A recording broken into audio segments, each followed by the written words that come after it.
Сәлем достар, менің каналыма қош келдіңіздер. Сіздерге небәрі шағзаттан тұратын өте пайдалы қызылша салатының рецептісін ұсынамын. Видеоның соңына дейін толық көру үшін каналға тіркеліп, қоңыраушаны басып, пікір қалдырып қоюды ұмытпаңыз. Ең алдымен қызылшаларымызды жақсылап тазартып, 2-3 қайтара тазартып жуып аламыз. Ыдысымызға су құйып, отқа қоямыз. Бірден дәміне қарай тұз салып қойсаңыздар болады. Яғни 1-1,5 сағат көлемінде жақсылап піскенше дайын болғанша пісіреміз.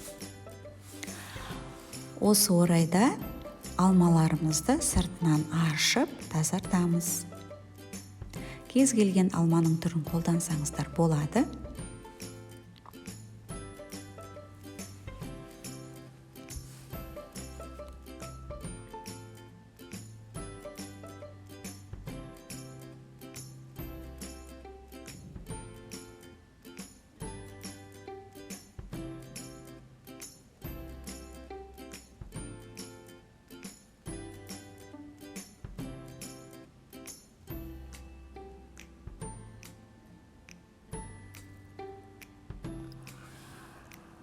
Алмаларымызды тазартып болдық. Келесі кезекте жаңғағымызды 2-3 рет жақсылап жуып аламыз. Неге достар, мен жуып тазартып алдым. Енді осы жаңғақтарымызды алдын ала пешімізді қыздырып қоямыз.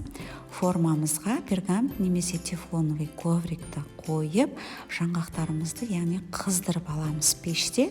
10 минут көлемінде жақсылап жайғастырып қыздырып шығамыз.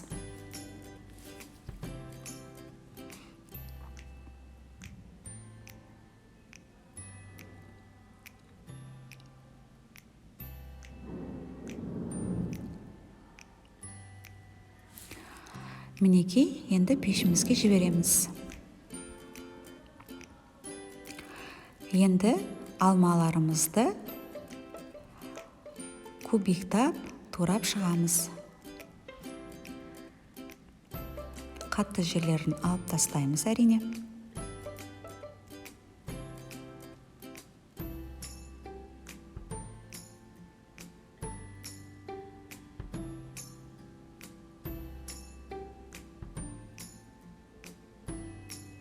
Неге достар, яғни осындай майдарақ етіп кубиктап турап шығамыз барлығын.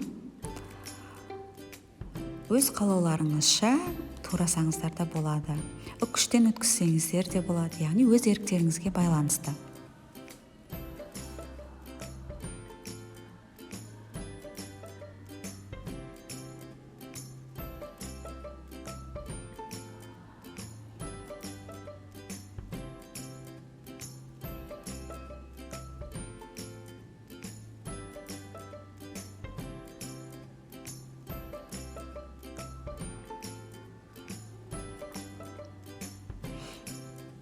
Яғни алмаларымыздың барлығын түгел турап шықтық. Келесі кезекте піскен қызылшаларымызды сыртынан ашимыз. Барлығын түгел дерлік сыртынан қабығынан тазартып шығамыз.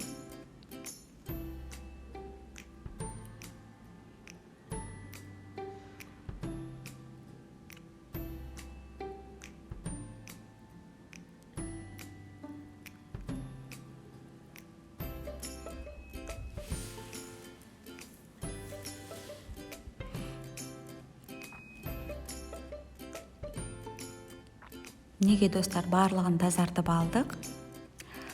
Ендігі кезекте кепкен дайын болған жаңғақтарымызды, неге осындай әдем болып кеуіп шықты, пакетикке салып, немесе блендермен езіп майдалап алсаңыздар болады. Өте майда болып кетпесін, яғни жеген кезде тісте білініп тұратындай болу керек. Мен оқтаумен осылай майдалап шықтым. Келесі кезекте қызылшамызды дәл алма турағандай етіп, оны да кубиктап турап шығамыз. Немесе теркадан үкіштен өткізсеңіздер де болады. Қызылшамыздың барлығын кубик етіп, кубик ретінде турап шығамыз.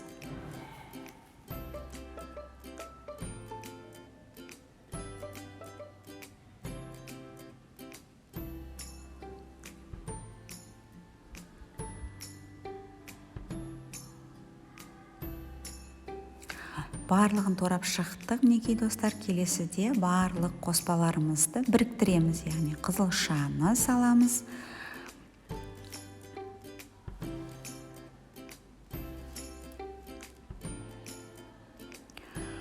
Алманы саламыз үстіне.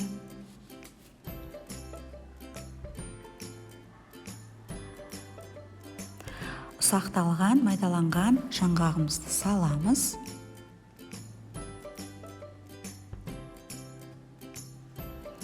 Яғни 4-5 қасық үстіне майонез қосып, жақсылап араластырамыз.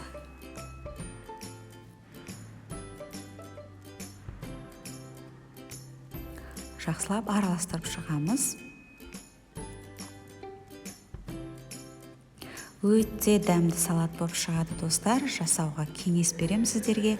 Өте пайдалы бір жағынан, және де өте тез дайын болады. Қонақтың әр қайсысы, кез келген қонақ сүйсініп жейді деп айта аламын.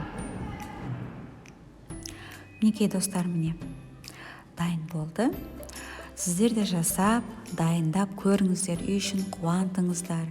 Яғни қаны аз жандарға әсіресе өте пайдасын, әсерін тигізеді деген ойдамын. Мінекей достар, ас болсын.